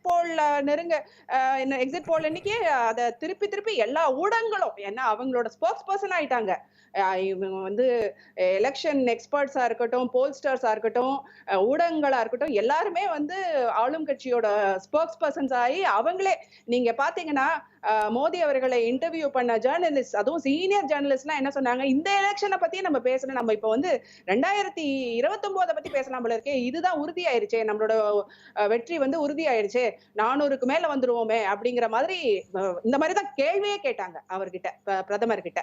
சோ அந்த மாதிரி ஒரு மனோநிலையில இருந்தவங்களுக்கு ஒரு மிகப்பெரிய அடி. போன முறை 303 இடங்கள் ஜெயிச்சிருக்கிறாங்க. இந்த முறை கிட்டத்தட்ட 63 இடங்கள்ல அவங்க தோல்வியை சந்திச்சிருக்கிறாங்க. பிரதமர் அவர்களே அவரோட அந்த வாரணாசி சீட்டு ரொம்ப அப்படியே ஒரு ஸ்ட்ராங் சீட்டு அப்படின்னு உத்தரப்பிரதேசத்துல அவர் போன முறை வாங்கின வாக்குகளோட கிட்டத்தட்ட 3 லட்சம் வாக்குகள் கம்மியா வாங்கியிருக்கிறாரு. அவரோட மார்ஜின் தான் one of the lowest in BJP. So அந்த மாதிரி ஒரு சூழ்நிலை, அதான் நான் சொன்ன மாதிரி எலெக்ஷன் அரித்மெட்டிக்கை வச்சு எப்படியாவது 272 கொண்டு வந்துருவாங்களா இருக்கும். ஆனா அவங்க மக்களோட நம்பிக்கையோட கம்ப்ளீட்டா இழந்திருக்கிறாங்க. அதுக்கெல்லாம் காரணம் அவங்களோட நடவடிக்கை தான், அவங்களோட அந்த அரகன்ஸ். அவங்க நாங்க யாருமே எங்களை எதிர்த்து பேசக்கூடாது, ஊடகங்கள் பேசக்கூடாது, எதிர்கட்சிகள் பேசக்கூடாது, பாராளுமன்றத்துல நாங்க ஒரு பில் இன்ட்ரோடியூஸ் பண்றாங்கன்னா அந்த பில்ல பத்தி டிஸ்கஷன் இருக்கணும். டிஸ்கஷனுக்கு அப்புறம் தான் அது சட்டமாக்க முடியும். ஆனா டிஸ்கஷனே அலோவ் பண்ணாத எத்தனை பில்லு நீங்க பாத்தீங்கன்னா, அந்த டேட்டா பில்லா இருக்கட்டும், அந்த இந்தியன் பீனல் கோடை மாத்தினாங்களே அது சம்பந்தப்பட்ட பில்லா இருக்கட்டும், எந்த பில்லும் டிஸ்கஷனே இல்லாத பாஸ் பண்ணப்பட்டது. ஏதாவது எதிர்கட்சிகள் குரலை எழுப்பினாங்கன்னா உடனே அவங்கள சஸ்பெண்ட் பண்ணிடுவாரு. இப்ப நீங்க எஃபெக்டிவான எதிர்க்கட்சியா செயல்பட முடிவு எடுத்துட்டீங்க. ஆனா ராகுல் காந்தி அப்போசிஷன் லீடர் பொறுப்பை எடுத்துக்க மறுக்கிறார் இல்லையா? இதை எப்படி புரிஞ்சுக்கிறது? அந்த மாதிரி எல்லாம் எதுவுமே முடிவு எடுக்கலையே இன்னும். இன்னும் அந்த யாரு எதிர்க்கட்சி தலைவர் அப்படிங்கிறது எங்க கட்சி கூடி எங்களோட கட்சியோட பாராளுமன்ற உறுப்பினர்கள் முடிவு பண்ணுவாங்க. அவர் மறுக்கலாம் இல்லையே, இந்த தகவல் எங்கேருந்து வந்ததுன்னு உங்களுக்கு தெரியல எனக்கு. பட் அவர் மறுக்கலாம் இல்ல. ஆனா இந்த அரசாங்கம் one thing I am expecting is பாராளுமன்றத்துல டிஸ்கஷன்ஸ் நடக்கும்னு நினைக்கிறேன். அதுவாவது இந்த கூட்டணி கட்சிகள் அதையாவது என்ஃபோர்ஸ் பண்ணணும். ஒரு பில்ல டிஸ்கஷன் இல்லாத பாஸ் பண்ணக்கூடாது. ஆனா இதுதான் உங்களோட வெற்றியா? ஒரு டிஸ்கஷன் நடக்கும்ங்கிறது மட்டும் தான் உங்களுடைய எய்மா? கோட் ஒன் நேஷன் இந்த முறை நீங்க ஆட்சி அமைக்கணும் அப்படி இல்ல தேர்தல் களத்தை சந்திச்சீங்க. நாளான்னைக்கு யாரு பதவி ஏற்க போறாங்க? இல்லங்க, இன்னியோட நிதர்சனத்தை தான் நம்பர்ஸ் தான் நம்ம பார்க்கணும். இன்னியோட நம்பர்ஸ் தானே நம்ம பார்க்கணும். என்டிஏ அரசாங்கம் இது குறைஞ்சபட்ச எதிர்பார்ப்பு. இது எங்க கவர்மெண்ட்டும் தான். What ever government is formed, அது எங்க கவர்மெண்ட்டும் தான். சோ சில எதிர்பார்ப்புகள், ஒரு குடிமகளா என்னோட எதிர்பார்ப்பு என்ன, அவங்களோட அந்த எக்ஸ்ட்ரீம் ஸ்டெப்ஸ் இருக்கு இல்லையா, யூனிஃபார்ம் சிவில் கோடு, ஒன் நேஷன் ஒன் எலெக்ஷன், இதெல்லாம் நடக்காது. பாராளுமன்றத்துல ஒரு உரையாடல் இருக்கும், ஒரு கான்வர்சேஷன் இருக்கும். அதுக்கப்புறம் தான் சட்டங்கள் பாஸ் பண்ணப்படும் அப்படிங்கிறது ஒரு எதிர்பார்ப்பு. ஒரு கன்சென்சஸ், ஒரு டிஸ்கஷன், ஒரு கன்சென்சஸ், ஒரு கன்சல்டேட்டிவ் டிசிஷன் மேக்கிங் இருக்கும் அப்படிங்கிறது ஒரு எதிர்பார்ப்பு. அதே மாதிரி இன்னொன்னு அவங்களோட அந்த கூட்டணி கட்சியிலேயே ஒரு ரெக்வெஸ்ட் வந்திருக்குன்னு நினைக்கிறேன். அவங்களோட அந்த அக்னிபத்துங்கிற திட்டம் எப்படி ஒரு இளைஞர்களுக்கு எவ்வளவு பெரிய ஒரு ஏமாற்றம். அது மட்டும் இல்ல, ஒரு நேஷனல் செக்யூரிட்டிக்கே அது ஒரு பெரிய அச்சுறுத்தல். அந்த திட்டத்தை நீங்க மறுபரிசீலனை செய்யணும் அப்படின்னு சொல்லிட்டு அவங்களோட கூட்டணி கட்சியில இருந்தே ரிக்வெஸ்ட் வந்திருக்கு. அதுவும் பண்ணுவாங்கன்னு நினைக்கிறேன். அவங்களோட தவறுகளுக்கு எல்லாம் தான் மக்கள் அவங்களுக்கு பனிஷ் பண்ணிருக்காங்க. சோ நம்ம யார் அரசாங்கம் ஃபார்ம் பண்ணாலும் சரி, எத்தனை நாள் அந்த அரசாங்கம் நடந்தாலும் சரி, சில குறைந்தபட்ச மக்களிடம் ஒரு கேள்வி கேட்டு மேம் வரேன். சிட்டிசன் இதெல்லாம் தான் அவங்க கிட்ட இருந்து அவங்களோட அந்த போக்க திருத்திப்பாங்க. அவங்க பட்ட அந்த அடியில இருந்து அவங்க போக்க அவங்க திருத்திப்பாங்க அப்படிங்கிறது ஒரு எதிர்பார்ப்பு. ஓகே, இதற்கிடையே மக்களிடம் கேள்வியை முன்வைத்திருந்தோம். நாங்கள் தோற்கவும் இல்லை, ஒருபோதும் தோற்கவும் மாட்டோம் என்று பிரதமர் மோடி பேசியிருப்பது எதை காண்பிப்பதாக இருக்கிறது? பாடம் கற்க மறுப்பது என 29 விழுக்காட்டினரும், பதவியில் தொடர்வதால் என 23 விழுக்காட்டினரும், மக்கள் தீர்ப்புக்கு முரண் என 9 விழுக்காட்டினரும், சமாளிப்பு பேச்சு என 39 விழுக்காட்டினரும் கூறியிருக்கிறாங்க. அந்த மக்களுக்கு நன்றி. திரு மகிழ்நன், உங்களுடைய இறுதி பார்வையை முன்வைக்கணும்னு நினைக்கிறேன். மக்கள் மோடி அவர்கள் சொல்லியிருக்கக்கூடிய அந்த கருத்துகளையும் சொல்லி. ஒன்றும் இல்லை, இதை நான் தமிழில் டிரான்ஸ்லேட் பண்ணுறேன். மோடி ஹிந்தியில் பேசுனதை. அதிரடி அரசியல் எங்களுக்கு தெரியும், ஆனால் காட்ட மாட்டோம், காட்டவும் தெரியாது அப்படிங்கிறது தான் இன்றைக்கி மோடியினுடைய உரை, அதனுடைய தமிழாக்கம். மோடி இதுக்கு முன்னாடி மோடி ஆகட்டும், பிஜேபி ஆகட்டும், இந்தியா முழுக்க தங்களுடைய கருத்துக்கள் முரண்பட்டு இருக்கிற எல்லோரோடும் கூட்டணி வைத்து எப்படியாவது அதிகாரத்திற்கு வருவது அப்படிங்கிறது அவங்களுடைய. கொஞ்ச நேரத்துக்கு முன்னால் பேசிகிட்டு இருக்கும்போது திமுகவும் காங்கிரஸும் கூட்டணி வைக்கலாமா அப்படின்னு கேட்டார். ஆனால் பாஜக கடந்த காலத்தில் திமுக கூடயும் கூட்டணிலாம் வச்சுருந்துருக்குது. அது குறித்துலாம் அவங்களுக்கு எந்த இன்ட்ராஸ்பெக்ஷன் கிடையாது. இப்போது எப்படியாவது அதிகாரத்தை பிடிக்கணும். இப்போ அக்னிபத் சொன்னாங்க, யூனிஃபார்ம் சிவில் கோட் சொன்னாங்க, இன்னும் பல்வேறு இந்துத்துவ திட்டங்கள். பிஜேபி ஏற்கனவே இப்போ அன்பாப்புலர் ஆகிருக்குது, மோடி அன்பாப்புலர் ஆகிருக்கு. வாரணாசி விஷயத்தை சொன்னாங்க, 240+ தான் வாங்கியிருக்கிறாங்க. இப்போது அவங்க கட்டவிழ்த்து விட்டுருக்காங்க. அந்த வெறுப்பு பிரச்சாரம் அதெல்லாம் கீழே போயிருக்கிற அந்த வெறுப்பு பிரச்சாரத்தை சுமந்து திரிகிற சங் பரிவார் அமைப்பை சேர்ந்த சங்கிகளே மோடியை இன்னும் அந்த செல்வாக்கிலிருந்து கீழே இறக்குவாங்க. ஏன்னா மோடி சொல்கிற அந்த வாக்குறுதியை நிறைவேற்ற முடியாது அப்படிங்கிற பொழுது is going to become unpopular more and more. அப்புறம் ஒரே ஒரு விஷயம், போகிற போக்கில் அப்படி திமுக தொடர்பு படுத்தி ராஜீவ் காந்தி அதெல்லாம் சொன்னார், அதெல்லாம் அவதூறு. அவர் இதிலே மன்னிப்பு கேட்க சொல்லிடுங்க. ஓகே, திரு சுமந்த், உங்களுடைய இறுதி பார்வை. இல்ல, அதாவது இந்த அரசாங்கம் திரு மோடி அவர்கள் இதுவரை ஒரு பெரிய மாற்றம் அவருடைய அணுகுமுறையில வந்திருக்கிற மாதிரி தெரியல. ஏன்னா எப்பவுமே அவர் பேச்சுக்கள் இனிப்பாகத்தான் இருக்கும். எக்ஸப்ட் தேர்தல் காலகட்டத்துல தவிர மற்ற காலம் எல்லாம் நம்ம எல்லாரும் ஒற்றுமையா இருக்கணும், எல்லா ஜாதி மத பேதங்கள் எல்லாம் இருக்கக்கூடாது அப்படிங்கறதான் அவர் பேசுவார். அதனால அந்த இன்னைக்கு பேசின பேச்சை வைத்துக்கொண்டு நாம் எந்த ஒரு முடிவுக்கும் வர முடியாது. எவ்வளவு அழுத்தம் கூட்டணி கட்சிகள் கொடுக்க போகின்றன அப்படிங்கிறத பொறுத்து தான். ரெண்டாவது, பாஜக பர்டிகுலரா இந்த இரு நபர்கள் கூட்டணி கட்சிகளையே பிளக்க முயற்சி ஒரு காலகட்டத்துல செய்வாங்க. அப்பதான் வந்து பிரச்சனை வருவதற்கான வாய்ப்பு இருக்கிறது. நிச்சயமாக ஒரு 3-4 மாதங்களில் நமக்கு தெரிந்துவிடும் அது எப்படி போக போகுது அப்படின்ட்டு. அதுக்கு முன்னாடி பெரிய பிரச்சனை வரும் என்று நான் நினைக்கிறேன். ஓகே, திரு மதுக்கூர் ராமலிங்கம், உங்களுடைய இறுதி பார்வை சுருக்குமா? நண்பர் சுமன் சொன்னாங்க, ஒருவேளை அதிமுகவும் பாஜகவும் சேர்ந்து நின்றிருந்தால் குறைந்தபட்சம் 10 இடங்களையாவது வென்றிருக்க முடியும் என்று. கடந்த தேர்தலில் இவங்க எல்லாம் சேர்ந்து தான் நின்னாங்க, பாஜக அதிமுக எல்லாரும் சேர்ந்து தான் நின்னாங்க. அப்போ தமிழ்நாட்டில் ஒரே ஒரு இடத்துல தான் வெற்றி பெற முடிந்தது. அதுவும் கூட வழக்கு வந்தது. நீ 2000 தமிழ்நாட்டில் அதைத்தான் சொல்றேன் நானும். அதிமுக ஆட்சியில் இருந்தது. 10 ஆண்டு கால எதிர்ப்பு. இன்னைக்கு திமுக ஆட்சியில் இருக்கிறது 3 ஆண்டு கால எதிர்ப்பு. ஓகே ஓகே சார், கன்க்ளூட் பண்ணிடுங்க. அதுதான் அன்னைக்கு அதிமுக ஆட்சியில் இருந்த பொழுது கூட அவர்களால் ஒரு இடத்தில் தான் வெற்றி பெற முடிந்தது. அதுவும் வழக்கு இருக்கு. இந்த முறை ஒன்றை மட்டும் சொல்லிக்கிறேன். இப்போ கூட அண்ணாமலை என்ன சொல்றாருன்னா, ஜெயலலிதா ஒரு இந்துத்துவவாதி, ஆனால் தமிழ்நாட்டில் இந்த அரசியல் எடுபடாது. இது அதிமுக முதல்ல புரிஞ்சுக்கணும். அம்மையார் ஜெயலலிதாவே ஆடு கோழி பலியிட தடை சட்டம் கொண்டு வந்தார், மதமாற்ற தடை சட்டம் கொண்டு வந்தார். இது தமிழ்நாட்டில் இந்த அரசியல் எடுபடாது என்று அவரே வித்ராஸ் பண்ணி கொண்டார். பிறகுதான் அவர் ஜெயித்தார். பாஜகவிடம் இருந்து அதிமுக எந்த அளவுக்கு விலகி நிற்கிறதோ அந்த அளவுக்கு அந்த கட்சிக்கு அது நல்லது. ஓகே, திரு ஸ்ரீகாந்த், உங்களுடைய இறுதி. நான் சுருக்கமா அவங்க லட்சுமி மேடத்துக்கு பதில் சொல்லணும்னு நினைக்கிறேன். அடுத்த கட்சிக்குள்ள நுழைவாங்களான்னு என்னன்னா, 3 முறை வெற்றி பெற்ற பிரதமர் பீப்புள் மேண்டேட் இழந்துட்டாருங்கிறாங்க. 3 முறை படுதோல்வி அடைந்த ராகுல் காந்தி விரட்டி அடிக்கப்பட்டாருன்னு அப்ப எடுத்துக்கலாமா? மக்கள் அதே மாதிரி அவருக்கு ஓட்டு குறைஞ்சு போச்சான். அங்க எவ்வளவு கவலைப்படுறாங்க பாவம் இந்தி கூட்டணியில இருந்தவங்க. ஆனா வயநாட்டுல தோத்து போயிருவோங்கிற பயத்துல ரேபரலிக்கு ஓடி 2வது தொகுதி போய் நிக்கல. துணிச்சலா நின்னார்ல ஒரு தொகுதியில. பயந்து போய் நிக்கல. இல்ல அப்படி சொல்ல முடியாது. ஏன் போனாரு? முன்னாடி வயநாட்டில் நிக்கிறப்ப சொன்னாரா? அந்த மாதிரி இந்தி கூட்டணியில மாதிரி அவங்க இதை கொண்டாடுறது ரொம்ப வேடிக்கையா இருக்கிறது. பாஜக வெற்றி பெற்றிருக்கிறது, தோல்வியே அடையவில்லை. பாஜக பெரும்பான்மை பெறவில்லை.